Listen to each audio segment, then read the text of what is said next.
Good morning, students. So, how are you all? As we know that chapter 5 minerals and rocks is going on, and in this chapter today we will discuss about the rocks, and in this we will also discuss about the types of rocks and the rock cycle also. So let's start with the rocks. So what are the rocks? So the earth's crust is composed of rocks. A rock is an aggregate of one or more minerals. Okay. Rock may be hard or soft and in varied colors. For example, granite is hard and soapstone is soft. Gabbro is black and quartzite can be milky whites. And the rocks do not have definite composition of mineral constituents also. Feldspar and quartz are the most common minerals found in rocks. And here is a term petrology, and petrology is a science of rocks. So petrologist studies rocks in all their aspects ways: mineral composition, texture, structure, origin, occurrence, alteration and relationship with other rocks. So as there is a close relation between rocks and landforms, rocks and soils, a geographer requires basic knowledge of rocks. So there are many different kinds of rocks which are grouped under three families on the basis of their mode of formation. So they are igneous rocks, so solidified from magma or lava, which is called igneous rocks. Sedimentary rocks, the result of deposition of fragments of rocks by exogenous processes. Exogenous processes means external processes or the external forces. Next is metamorphic rocks. It is formed out of existing rocks undergoing recrystallization. So let's start with the igneous rocks. The igneous rocks are formed when magma cools down and solidifies, and these were the first to be formed and thus are also known as primary rocks. And igneous rocks are of two types: intrusive rocks or extrusive rocks.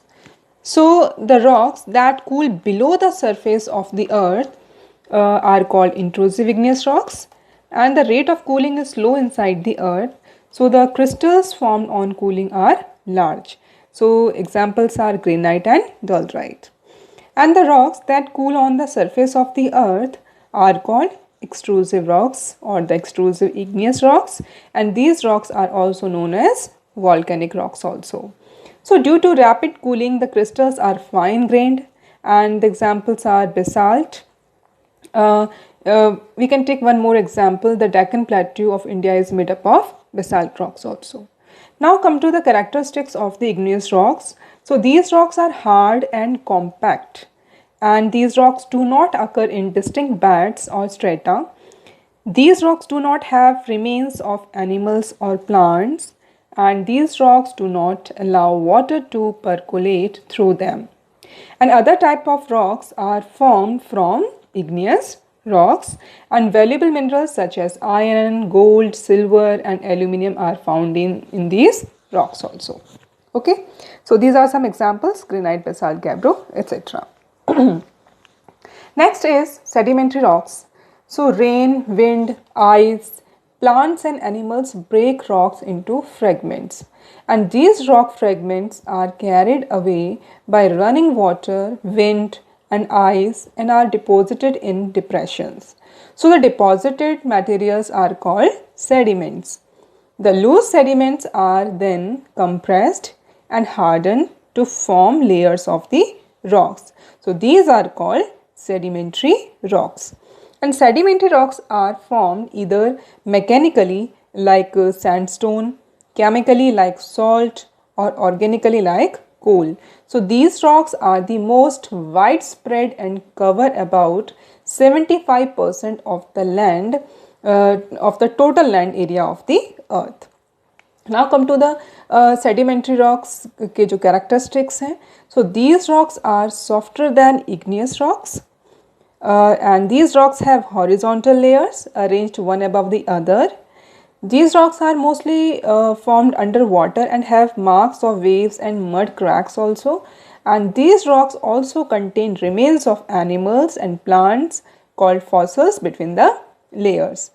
And the important examples are sandstone, limestone, coal, chalk, etc. Next is metamorphic rocks. So the metamorphic rocks are actually igneous or sedimentary rocks which have been changed due to excessive heat and pressure inside the earth.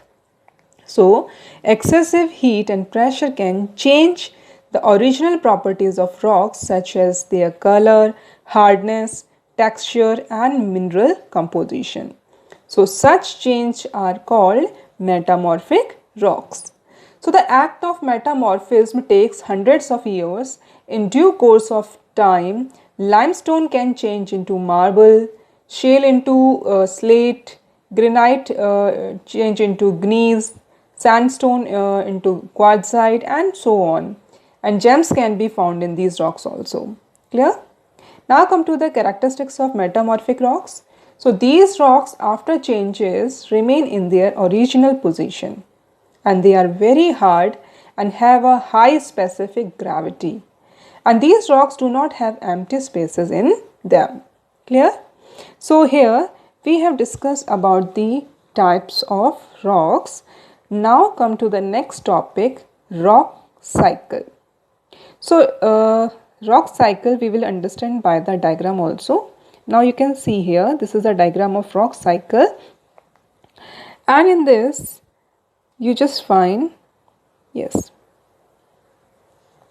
So the change of one type of rock into another type under certain conditions in a cyclic manner is known as a rock cycle. Okay? So the rock cycle has neither a beginning nor an end. In this process, the matter of the earth's crust is not lost. So the rock cycle operates in following ways. Just see, this is the hot magma. Okay, so hot magma or the hot and molten magma forms igneous rocks on cooling, and these igneous rocks are exposed to different agents of weathering and erosion on the earth surface. So the broken rock fragments when transported and deposited in basins form sedimentary rocks. Okay, so this is a process, and the leftover igneous rocks and the newly formed sedimentary rocks are subjected to intense heat and pressure. So they change into metamorphic rocks. ठीक है, and in the due course of time. So the sedimentary and metamorphic rocks are buried again and melt to form magma, and this magma again cools down and forms igneous rocks. So this is the rock cycle, how the magma comes out and solidifies into igneous rocks, then sedimentary, and then metamorphic rocks, and again it's melt to the form of magma. So throughout the geological period of millions of years, rocks and minerals have been changing due to the working of the rock cycle. Clear? So here this part is completed now, and the question answers are also I will send to the website, then you can read from there also. Okay, so in next video we will talk about the next chapter, the chapter number 8, composition of atmosphere. So till then, take care and bye bye.